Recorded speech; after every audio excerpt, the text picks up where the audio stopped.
Hello everyone and welcome back to my channel, Guitar by Emily. Today I'm going to be showing you all of my guitars, the entire collection, and I do have to say I'm a bit of a collector. I absolutely love gear and trading around and buying new things. I've definitely had some purchases that I didn't like and I had to end up selling, and I've just learned throughout the last couple years of playing guitar and buying guitars, what I like and what I don't like. So this is my current guitar collection. We're going to talk about everything today, all the specs, the things I like about each of them, and what makes each of them unique and special. So really excited to get into this. Alright guys, let's go ahead and start out with my favorite guitar. This is my Ibanez Steve Vai Gem Premium in white. Absolutely love this guitar. Now I will say I'm pretty sure this one is out of production right now, so if you go on like Sweetwater or Guitar Center to purchase it, it's going to come up either out of stock or more coming soon. So I'm not really sure what's up with that. You would think a iconic guitar like this would stay in production, but I'm sure they have more coming soon or something like that. So just letting you know, if you go to look at one of these online, you're probably going to have to find one that is used. But the guitar itself, this is my everyday guitar. I just love it. It does everything because of the versatile pickups, and then we have the 5-way switch on it, which just makes it so great. I mean, you guys know Steve, he plays all different styles of music with this guitar right here, so it's pretty much just a workhorse. It does everything, and it's absolutely beautiful, and I just really love this one. This is for sure my favorite. And this one is actually signed by Steve Vai because I was able to go to one of his concerts last November. For the first time that I met Steve was in November, and he signed this guitar. So that was such a fun experience and definitely makes me smile when I look at the back of that headstock. Alright, following that up with my other Gem Premium, this is the blue Floral. Sorry for the glare, it's pretty bad. This one does have like more of a glossy coat on it, so that's probably what is happening there, but it has a beautiful Tree of Life in blue and the matching headstock. This guitar is also just one of my favorites because it's pretty much the same as the white one. In fact, it is. It does have different pickups. I happen to prefer these over the ones in the white one. They're a little bit higher output, and I just get a lot more of that 80s tone. It's a little bit more sensitive, so harmonics really ring out great on this one, but honestly, not too much of a difference. I just happen to like these a little bit better. We're pretty much looking at the same guitar. I do keep this one in a half step down. That one I keep in standard, so it's always good to have a few guitars around that you can put in different tunings so that you can play all your favorite songs in the different tunings. And especially with Floyd Rose systems like these guitars have, you can't really go in between tunings like a normal guitar. It's going to really mess with it, and you're going to have to spend a lot of time working on it. So especially if you're going to be playing in at least 2 different tunings, it's great to have 2 different guitars to get the job done. So this is my blue Floral. Let's go ahead and get all the Steve Vai guitars out of the way first. So this one is one that I recently picked up, and I honestly haven't had much of a chance to play it yet, but this is the Steve Vai Ibanez Universe 7-string. So this is really fun. I absolutely love the green pickups on this, and it has green around the pick guard and in the fret markers. Sorry about the glare. Don't really know what to do about that with these guitars. They're so shiny. But anyways, this one, from what I can tell, is really awesome. Like I said, haven't had much a chance to play it yet. I just put some new strings on it and set it up the best that I could. So I'm excited to learn some songs with this. I know that Steve Vai used a 7-string to record all of the songs on the White Snake record that he did with them, and I'm pretty sure most of the songs on Passion and Warfare were done with a 7-string as well. So definitely a use for it, and I'm really excited to learn some songs with it. This one, I'm looking at my computer, I'm looking these up as we go. It appears that it's also sold out and not currently being produced. So if you can pick up one of these used, or you just see one in your guitar store, it's a great find because they're not producing them right now. Alright, this one is really fun, and I'm super excited to talk about it because this is an actual custom paint job, and it is actually a Gem Junior. It was the pink one, and I bought this used, and I sent it to a shop in Tennessee, Sims Custom Shop. I will link down below, and I got it swirl painted. tried to replicate the Passion and Warfare or the Whitesnake guitar. It's a little bit lighter and less green than that, but it's still an absolute beautiful guitar, and I actually got this one signed as well. I went to my second Steve Vai concert just about a week ago, and oh my goodness, it was such a fun time. I honestly just had so much fun. If you guys would like to see a video on my Steve Vai concert experience and share some pictures and stuff like that, then let me know in the comments down below, because I would love to make that video and just talk about my experience, because Steve is so nice to actually talk to, and it was just so much fun, and the concert was great. But anyways, back to this guitar. This one is pretty awesome. I am planning on changing the pickups to Green Evolution pickups. These are the ones that came standard on the Jim Jr., and I'm just not a big fan of them. And I think it'll definitely upgrade the Junior to a little bit of a nicer guitar just by changing the pickups. And you're probably wondering what's going on here. It doesn't have the bridge installed yet, and there are no strings on it and no tuners, because it did come back not that long ago from the custom shop, and I just haven't got around to putting it all back together yet. But I'm definitely excited to get this guitar up and running, because it's just so much fun, because it is very unique to me. Alright, staying with the Ibanez theme, this is my last Ibanez that we're going to talk about today. This is my Joe Satriani Signature in Muscle Car Red, and let me tell you, this is a gorgeous guitar, guys. I absolutely love this guitar. I was a little bit on the fence, honestly, just by looking at it online. I wasn't sure about the shape of it, and I wasn't sure about the red. It just seemed a little boring. But when I opened this guitar, I was very pleasantly surprised. This red is the most beautiful red I've ever seen, and when they say muscle car red, it really does look like a super expensive sports car. So I absolutely love this paint. It's really awesome. But the coolest thing about this guitar is the Sustainiac that is built in. Now, yes, Joe Satriani uses these a ton, but we're going to go back to Steve Vai. It's a signature of Steve Vai to use a sustainer in a lot of his guitars. So you're really going to get that Satriani Vai sound just by using this pickup. It's so good. Like, when I first heard about it, I wasn't sure how well it would work or if I would know how to use it, but I just turned it on and it immediately just started singing. Absolutely beautiful sound with that sustainer. And then we've also got the Saturate Bridge pickup as well, which is crazy, crazy output. Love the sound from that. And this guitar just honestly automatically sounds like Joe. When you start playing, you just hear that tone, and I absolutely love it. It's just so much fun. The neck is a little bit thicker than the neck on the Jim. It's got a little bit more of a feel to it, but I kind of like that. I like to have the variety there. It's definitely very smooth and very easy playing guitar, so definitely love it. Now we're going to move on to the Kramers. This is my Kramer Pacer. Oh my goodness, I love this guitar. It is so 80s. Just look at that. I have to say it's probably modeled after the George Lynch Tiger guitar. Kramer kind of does that, where they don't put an artist name on something, but they definitely take the style from someone else's guitar. So this one definitely is looking like the George Lynch guitar from the 80s. Absolutely love that. But this is great. We've got the Seymour Duncan pickups in this one. This one has 2 volume knobs, which is really awesome because you can kind of use the switch as a kill switch. If you turn the neck pickup off and you're using the bridge, it's really handy to just get that little bit of that kill switch sound without the button that like the EVH guitars have. So absolutely beautiful. Love Kramer guitars.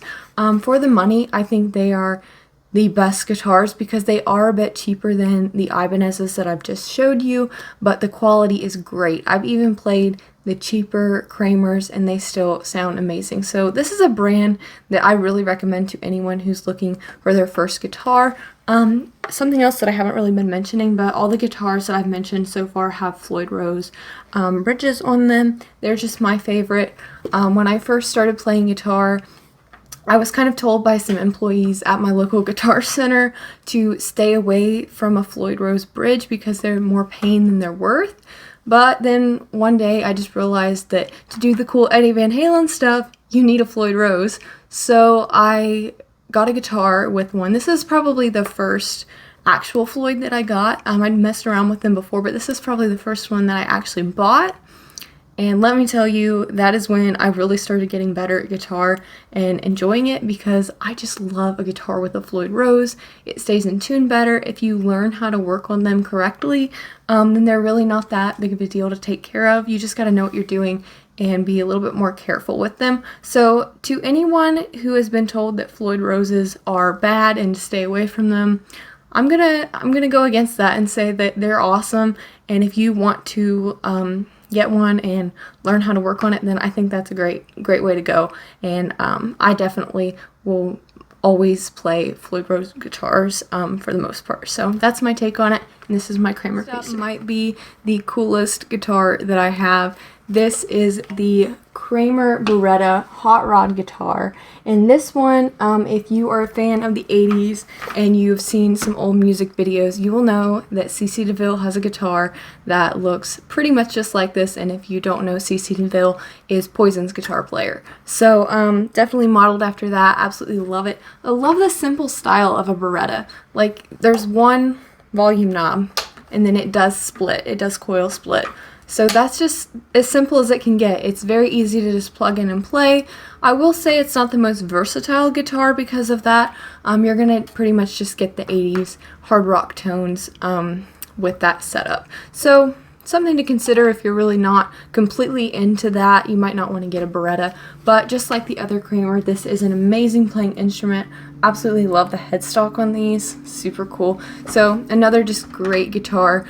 Does the job. And another feature, it has a detuner on it, so I keep this one in drop D or standard when you're not using the detuner. So this one's just really great to have around because it does switch back and forth because of the detuner. So really handy. Really love this. Next up is an ESP guitar. This is the George Lynch Kamikaze. This is the cheaper version. This is not like the $3,000 version. This is more the $1,500 range Kamikaze. But this one was a rare find. I was actually surprised that I even found one. I think my dad might have actually found it at a guitar shop somewhere, and it's used. Picked it up. It's absolutely beautiful. Plays great, and look how 80s that is. George is more commonly seen playing the black, red, and yellow version of this guitar. This is more the brighter neon version, but I absolutely love it. This guitar, I'd say, plays very similar to a Kramer. That's what I would compare it to, or a Charvel. Those are all kind of in the same vein of guitars. I think they're all very similar. So this one, very good, very versatile. It does everything, but mostly just sounds great, sounds 80s. The neck is just a nice thickness, not too thick, but it plays a little bit like a Kramer, like I said. Definitely thinner than a Strat, so you can definitely shred on it. It's pretty awesome. And the headstock is called the Cheese Grater headstock. It's super awesome, just looks really cool. And I just really love this guitar. Alright, my last electric guitar is this PRS Custom 24 SE. This was the first electric guitar that I actually got. I got it for a gift as my 16th birthday gift from my grandparents. So I was very thankful to receive this electric guitar. It's a very nice guitar. It doesn't have a Floyd. And it's not set up exactly for my playing style. I know a lot of rock guitars use PRS, and I'm not knocking them at all. I just gotta be honest, this isn't my favorite guitar. I picked it out mostly because of the looks of it. I was 16, I just started playing guitar, and I didn't really know anything about specs or pickups or anything, honestly. And I just picked this one out because I thought it looked cool and I knew PRS was a good brand. Now, it's a great guitar. I love it still, but it's not the best guitar for me. So if you are a rock guitar player or you like to shred and play all the 80s stuff, then this might not be the best guitar for you. I have a little bit of trouble with this one staying in tune, and I don't get the best sound out of my pickups for like that super shreddy or Steve Vai sound. I would compare this more to a Les Paul, and that's kind of what I use it for. Not that it is really anything like a Les Paul, it just kind of has that sound to me, if that makes any sense. It has a little bit of that more like classic rock sound. So when I'm playing something like a Cinderella song or something that I know the guitarist is using a Les Paul or Guns N' Roses, then I'll probably drag this one out and use it. But other than that, I don't use it often. It just has a very particular sound that I don't typically need. More recently, I've been messing with a slide and learning a little bit of slide guitar, and the action is pretty high on this, so it works out kind of good for that. So it has its uses, and I don't really want to discourage someone from buying one because they are great instruments. It's made very well. But if I were to sell one of my guitars, if it weren't for the sentimental value of this being my 16th birthday present, I might get rid of this one just because it doesn't suit me perfectly, but still beautiful and it still is a good guitar. Okay, the last guitar I want to talk about today is my Washburn Festival EA20 Nuno Betancourt acoustic electric guitar. I got this for my 18th birthday and I absolutely love it. I've never really been super into acoustic guitar, but with the kind of resurgence of the band Extreme and Nuno Betancourt, I kind of went back and have been getting into Nuno's playing style, and if you know anything about him, he does play a lot of acoustic guitar, and the More Than Words guitar is just absolutely beautiful. Love that song. And I really wanted to just start messing around with some fingerstyle stuff, and even some Steve Vai songs have some great acoustic in them. So I just thought I needed one. So I went with this one. I tried out a few different guitars and finally arrived at this. First off, it's just beautiful. It's striking. It looks different than a lot of acoustic guitars, mostly because of this Florentine cutout. I think that's super awesome, and I think it looks a little bit more rock star than a normal electric guitar or acoustic guitar. And I like the sound hole here. I think that looks really cool as well. It has some abalone inlays right there, if you can see. That's also very pretty. It has like a really nice, just mellow sound. It sounds big for how small it is. If you can see, it's really thin. And it's a small guitar, and that's kind of what I liked about it, because I've tried other acoustic guitars before and I've noticed like my arm feels like it's way out here and it's just too big for me. This one fits nice for me. I'm 5'8". Nuno, I think, is also 5'8", so that's probably why his signature guitar is made a little bit smaller. Not for someone who's like, 6 foot or anything like that. So I think this one's great if you're a little bit of a smaller person and you don't want like a giant acoustic guitar. I think this one is awesome, and I've absolutely fallen in love with this one. I just think it's so great. These are a little bit harder to find. I think they are in stock at Sweetwater right now, but they kind of come and go. So if you find one and you're interested, I definitely recommend. So much for sticking around to the end of the video. I know that was a lot of gear, but I just absolutely love it all, and I had such a fun time getting to talk about it today and share with you all of my guitars. I have a lot more videos planned showing gear, pedals, reviewing amps, pedals, guitars, stuff like that. So if there's anything that I talked about today that you would like me to make a longer video about, then let me know in the comments down below, and I'd love to do that. Make sure you subscribe and hit that like button. I'm super excited to make more videos on my channel. It is still new, but I'm definitely very passionate about this, and I've had such a fun time on YouTube already. So make sure you're subscribed so you don't miss any more fun content, and I'll see you in the next one. Bye!